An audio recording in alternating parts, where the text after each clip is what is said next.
3వ యోహాను పత్రిక 1వ అధ్యాయం 2వ వచనం. ప్రియుడా, నీవు ఆత్మలో వర్ధిల్లుచున్న ప్రకారము నీవన్ని విషయములో వర్ధిల్లుచు సౌఖ్యముగా ఉండవాలని ప్రార్థించుచున్నాను.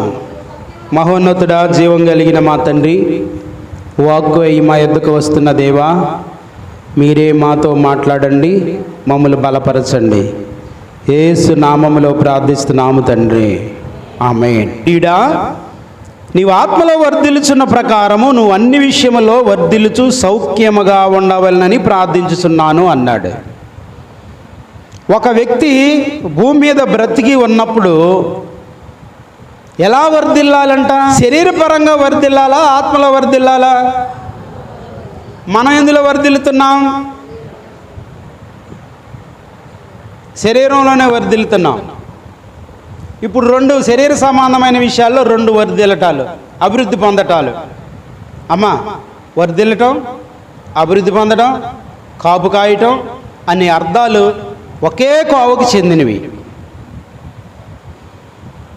మొట్టమొదటిగా ఒక మనిషి వర్ధిల్లటం లేక అభివృద్ధి పొందడం, బాల్య దినాల నుండి యవ్వన వయసు వరకు ఏం జరుగుతుంది? తల్లిదండ్రులు మనల్ని పెంచుతారు.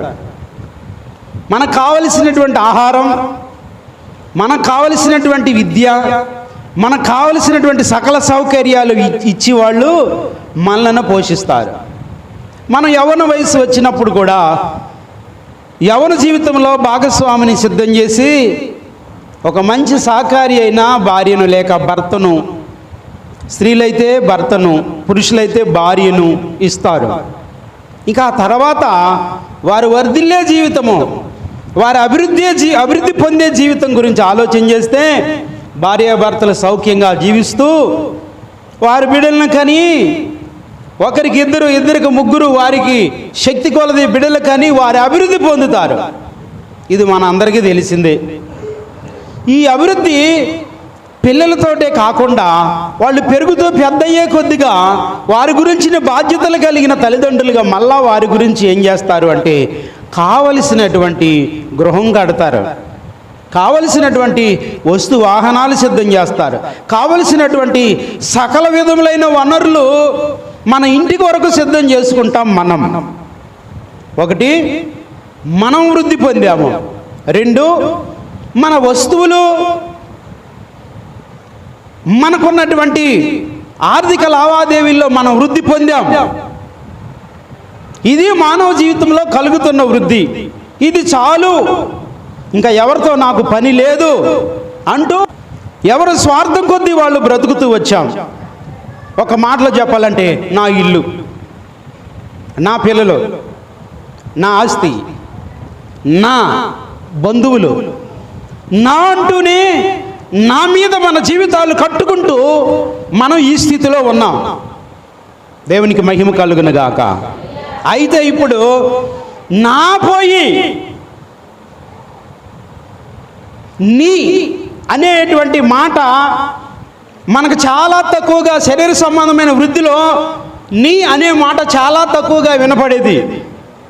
అలాంటి ఒక బలహీనమైన వ్యక్తుల్ని దేవుడు ఏం చేశాడంటే కేవలం శరీర సంబంధంగానే జీవించి, శరీర సంబంధంగానే మరణించి, శరీర సంబంధంగానే వారి జీవితాలు ముగింపు పలకటం దేవునికి ఇష్టం లేక, నా పిల్లల పక్షులు కాదు, నా పిల్లల పశువులు కాదు, ఈ జీవకోటిలో ఒక రకమైనటువంటి జీవి కానే కాదు, కనుక నేను వీరిని 2వ వ్యక్తులుగా దీవించాలి అనుకున్నటువంటి దేవుడు ఏం చేశాడంటే ఆత్మను కూడా మనకి ఇచ్చిన కారణాన్న, తన ఆత్మను మనకు పంచిన కారణాన్న ఈ ఆత్మ నిర్జీవంగా ఉండకుండా సజీవమైనదిగా ఉండాలని ఇహమందు ఈ ఆత్మ ఈ బాడీలో ఉన్నంతకాలం, అనగా ఈ దేహంలో ఉన్నంతకాలం వృద్ధి పొందుచు.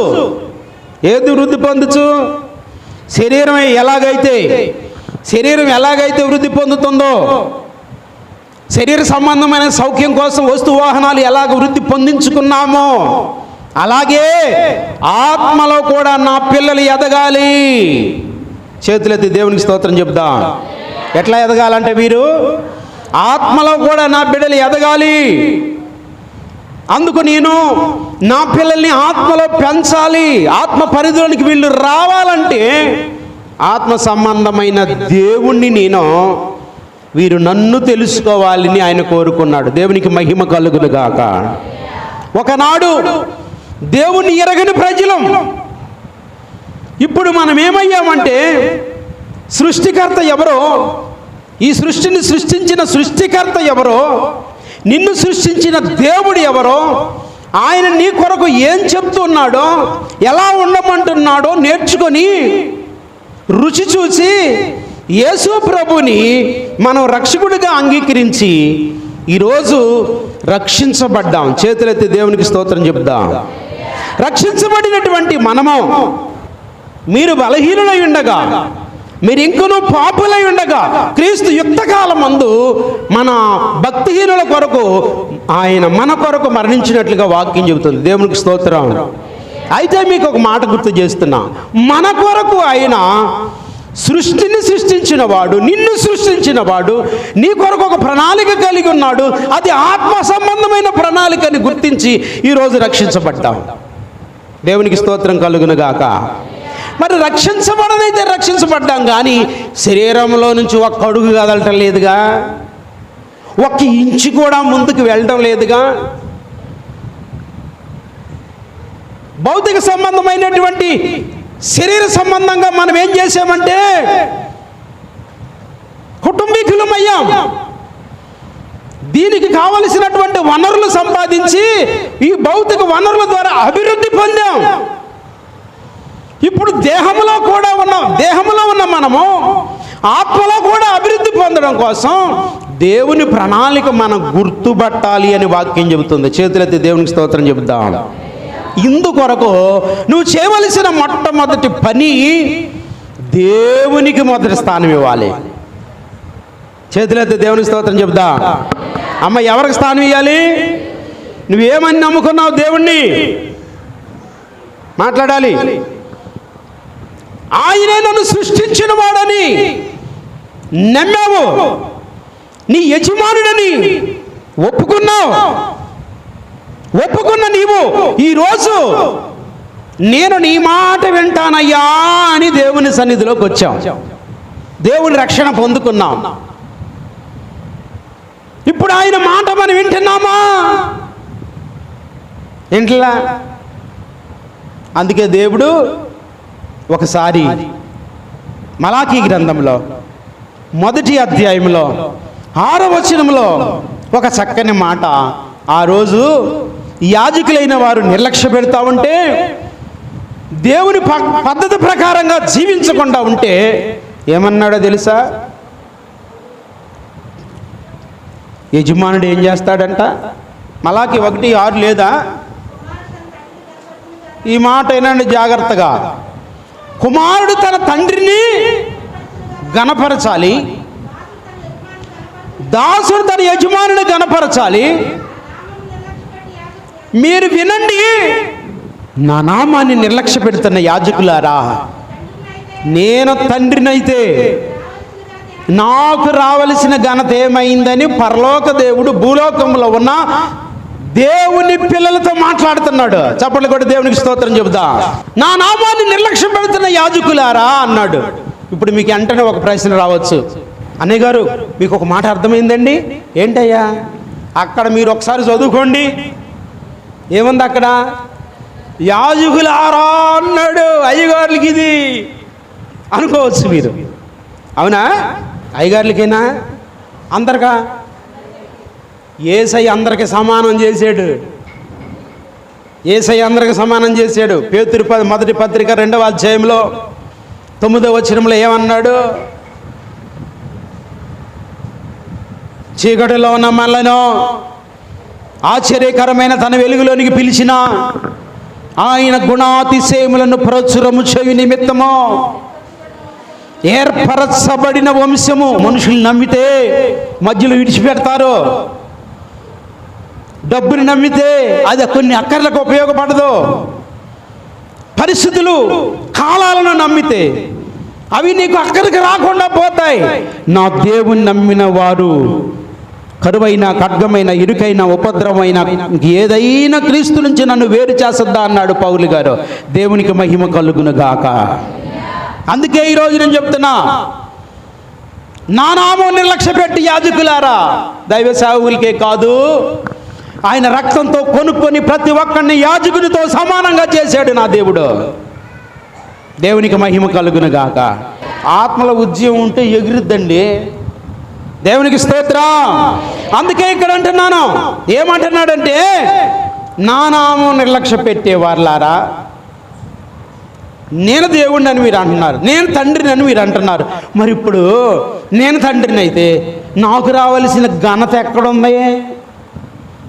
ఆయన అడిగింది ఏం ఘనత అయ్యా అంటే, నా కొరకు జీవించవలసిన ఆత్మ సంబంధమైన జీవితం ఏది అని అడుగుతున్నాడు ఆయన. దేవునికి మహిమ కలుగును గాక. అందుకే నేను చక్కగా ఇంకొక మాట మీకు గుర్తు చేస్తాను. ఒకటి ఏమన్నాడంటే, ప్రియుడా నువ్వు ఆత్మలో వర్ధిల్లుచున్న ప్రకారము. ఆత్మలో వర్ధిల్లటం అంటే ఏంటి?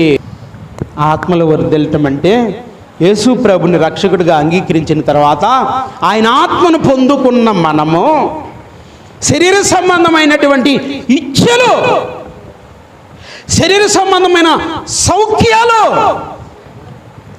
శరీర సంబంధమైన ఇహలోక ఆశలు మనం విడిచిపెట్టి ప్రభు కొరకు జీవించడం. చప్పట్లు కొట్టి దేవునికి స్తోత్రం చెబుతా. ఒక్కసారి హెబ్రీ పత్రిక మన బాగా తెలుసు, అయినా గుర్తు చేసి పదే పదే మనం ఆత్మీయ మేలులు పొందడం అవసరం. 11వ అధ్యాయము, హెబ్రీ పత్రిక 11వ అధ్యాయము 24వ వచనాన్ని ఒక్కసారి మనం చదువుకుందాం. మోషే పెద్దవాడైనప్పుడు విశ్వాసమును బట్టి ఐగుప్తు ధనము కంటే క్రీస్తు కొరకు నింద. నాకు డబ్బులు అవసరమే, నాకు దేవుడి కంటే డబ్బు ఎక్కువ కాదు అన్నోడు చేయొద్దండి. నా గుండె ఆగిపోకముందే నాలో ఉన్న పౌరుషాన్ని చెప్తున్నా. డబ్బులున్నప్పుడు ఈ గుండెలో దడలేదు, డబ్బులు లేనప్పుడు ఈ గుండెలో దడలేదు. ఇది నిజం. దేవుడే నాకు సాక్షి. దేవునికి మహిమ కలుగును గాక. ఒకవేళ దడొచ్చిందనుకో,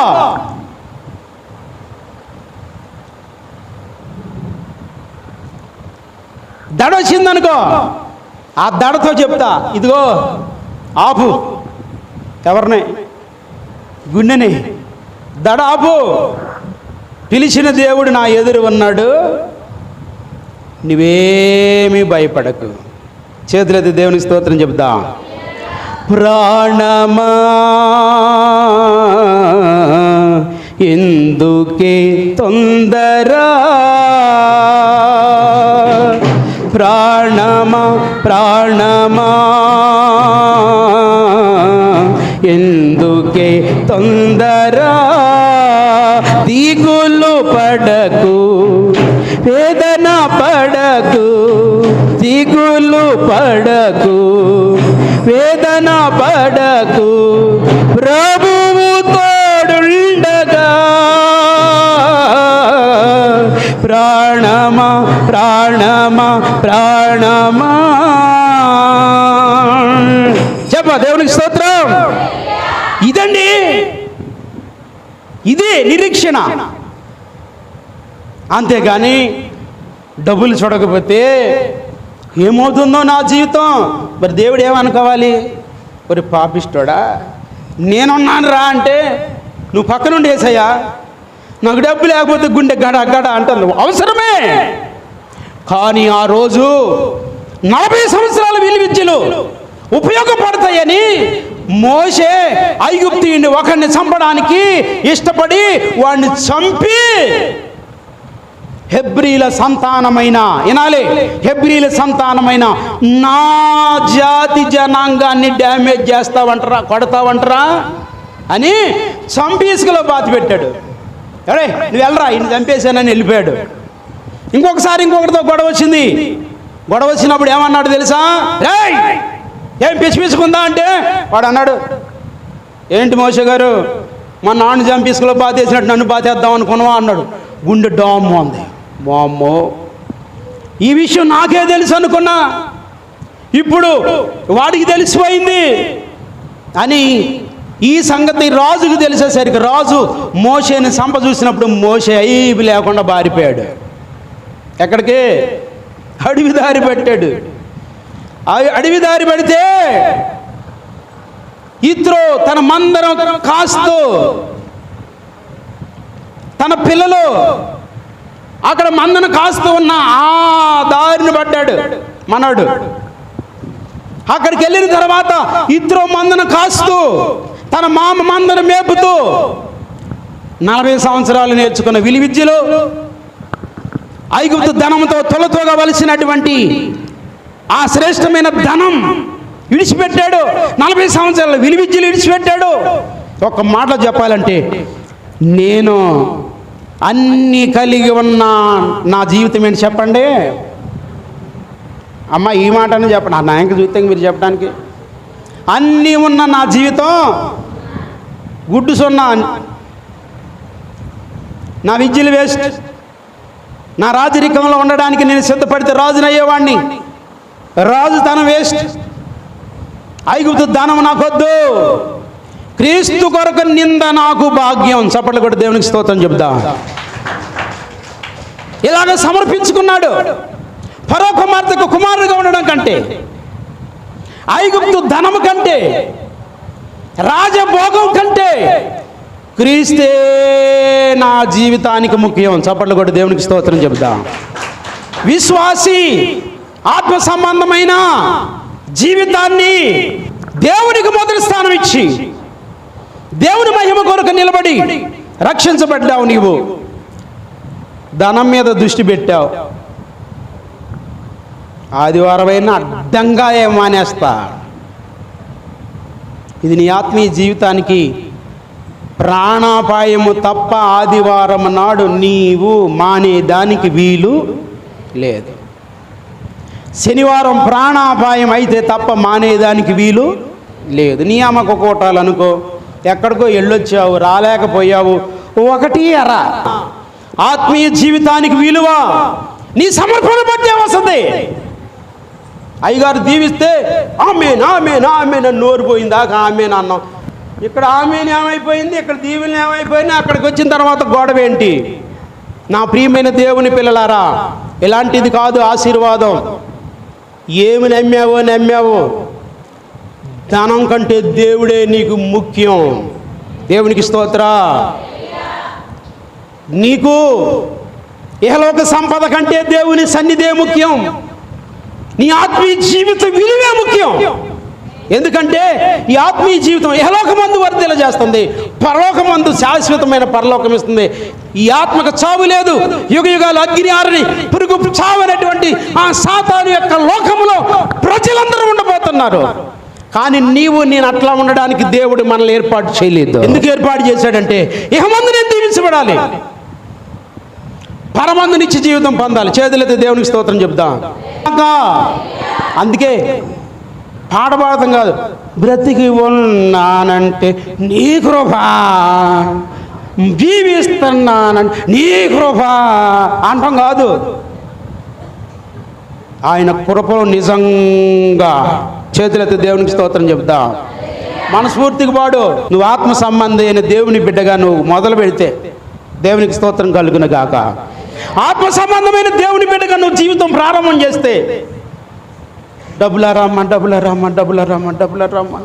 అయ్యో రాలేదయ్యా, రాత్రి డబ్బులు లేకపోతే నిద్ర పట్టలేదయ్యా అన్నట్టు కాకుండా, అయ్యా నువ్వు లేకపోతే నాకు నిద్ర పట్టదయ్యా, అయ్యా నీవు లేకపోతే నా జీవితం లేదయ్యా, అయ్యా నీవేనయ్యా నన్ను దీవించేది, నా బిడ్డను దీవించేది నీవయ్యా, నా ఇల్లుని దీవించేది నీవయ్యా, నన్ను నీ మహిమ కొరకు నిలబెట్టేది నీవయ్యా, నీవే కావాలి యేసయ్యా నువ్వు కనుకంటే అభివృద్ధి ఆత్మలో నీకు స్టార్ట్ అయిపోయింది.